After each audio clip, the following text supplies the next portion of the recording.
Bonjour à toutes et à tous. Ah, encore une nouvelle boisson énergisante complètement dégueulasse. Oui, je sais, la plupart des influenceurs, ils font de la pub parce qu'ils sont payés. Mais moi, je vous parle de tout ce qui est immonde, absolument infect, totalement abject. De toute façon, il y a personne qui me paye, donc en fait, plus t'es hypocrite, plus tu gagnes ta vie, plus t'es honnête, plus t'es foutu, foutu. Vous remarquerez que c'est marqué Gold Kiwi ici. Vous vous souvenez de l'arrivée des kiwis? Ça fait quand même assez longtemps. Par contre, est-ce que vous vous souvenez des kiwis? Je me souviens qu'au milieu des années 90, fin des années 90, dans un hypermarché, il y avait un vendeur que je connaissais bien à l'époque qui faisait de la pub pour des kiwis et ça ressemble en fait à des petits kiwis. Alors, c'était ultra cher, mais il disait aux gens, oh, vous savez, les kiwis aussi, au début, c'était super cher, puis vous verrez, dans quelques années, les kiwis feront fureur, tout le monde les connaîtra. Ouais, tu parles. Ouais, c'était la même époque où on nous disait que dans le futur, on se parlera beaucoup plus. On nous disait pas que ce serait à travers des téléphones mobiles, à travers Internet. Quand tu vois à quel point on est devenu individualiste aujourd'hui, ça fait vraiment marrer.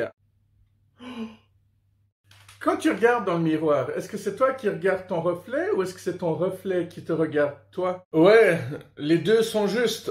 Mais en même temps, quand tu regardes ailleurs, est-ce que le miroir continue de te regarder ou il regarde dans la même direction que toi? Alors la réponse c'est évidemment qu'on ne sait pas du tout où regarde un miroir quand tu ne regardes pas le miroir. Mais même ça, ce sera un sujet sur lequel les scientifiques et les hyper perchés spirituellement ne vont pas pouvoir se mettre d'accord. Vous avez remarqué qu'il y a des nanas toujours bien habillées, bien maquillées, qui se permettent de dire que les éboueurs sont trop bien payés, par exemple, alors qu'elles, elles pensent en permanence à ne pas se casser un ongle. Éboueur, on croit souvent qu'il se lève à 5 heures du matin, alors qu'à 5 heures du matin, il doit déjà être au travail. La plupart du temps, il peut même pas aller aux toilettes parce qu'il n'y a pas de toilettes dans le camion poubelle. Sans eux, il y aurait tous les nuisibles, il y aurait encore beaucoup plus de rats dans les rues. Non mais elles me font marrer les influenceuses qui donnent des conseils de merde en plus, hein, à longueur de journée, juste pour faire des vues, juste pour faire des likes. C'est les influenceuses qui sont super payées. Moi, les influenceurs aussi, hein. Personnellement, je fais tout pour pas être connu. Du coup, je suis beaucoup plus original qu'eux. Puis les éboueurs, non seulement socialement, on les voit comme assez bas, mais en plus, ils risquent de se faire écraser à longueur de journée, ils se font insulter par les autres routiers. Que dis-je, par les chauffards? Non, franchement, ils sont pas assez payés. En plus, ils reçoivent des éclats de verre, des éclaboussures d'encre, plein de produits toxiques que les gens mettent n'importe comment dans leur poubelle. Bon, changeons de sujet. Quel est l'animal qui mériterait d'être appelé le roi de la jungle? Beaucoup de gens trouvent que c'est bizarre que ce soit le lion qui porte ce nom. C'est surtout à cause de sa crinière qui fait penser à une couronne.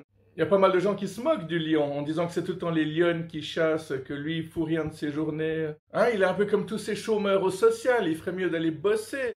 Ces propos de droite, ça me fait toujours tellement marrer. Un jour, j'avais vu un documentaire où il y avait 4 lionnes qui avaient chopé je sais plus quoi comme animal, une antilope, je pense. Ah, j'ai eu un doute. Est-ce que c'est féminin ou masculin? Non, c'est bel et bien une antilope. Et on voyait un crocodile ou alligator, je sais plus non plus, qui sortait de l'eau alléchée par l'odeur du sang.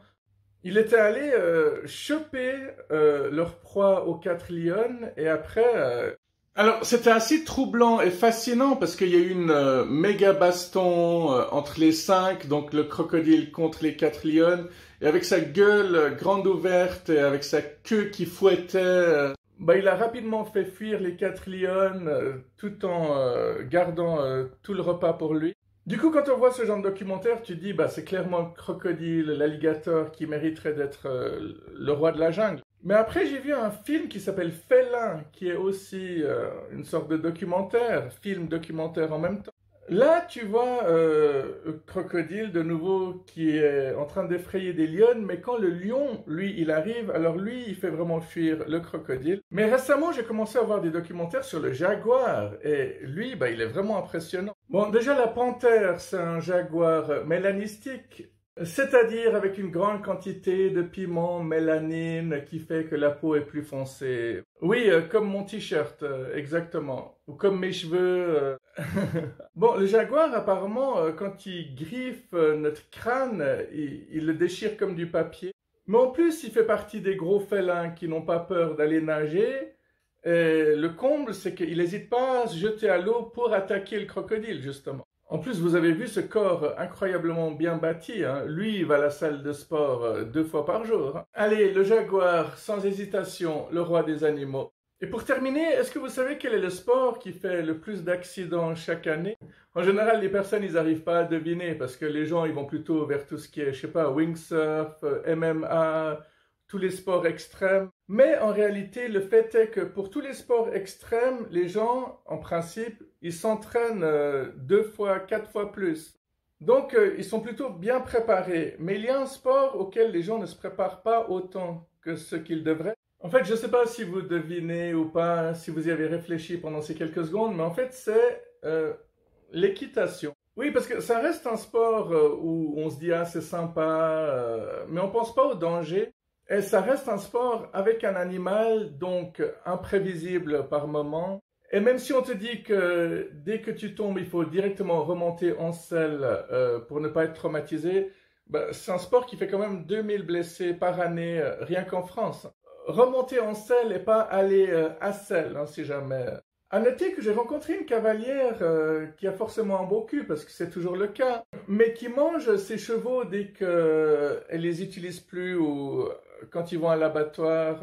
Ouais, il y a vraiment de tout sur cette planète. Ce qui est assez rare, mais que je trouve assez choquant, je pense que j'en avais parlé dans une autre vidéo, et j'en reparlerai certainement dans une autre vidéo où je vais parler de faits choquants. Mais en attendant, ne soyez pas traumatisés par tout ce que je vous ai dit, et prenez soin de vous. À bientôt. Bye bye. Oui, et n'oubliez pas que les algorithmes d'Internet vous connaissent beaucoup mieux que vous ne vous connaissez vous-même.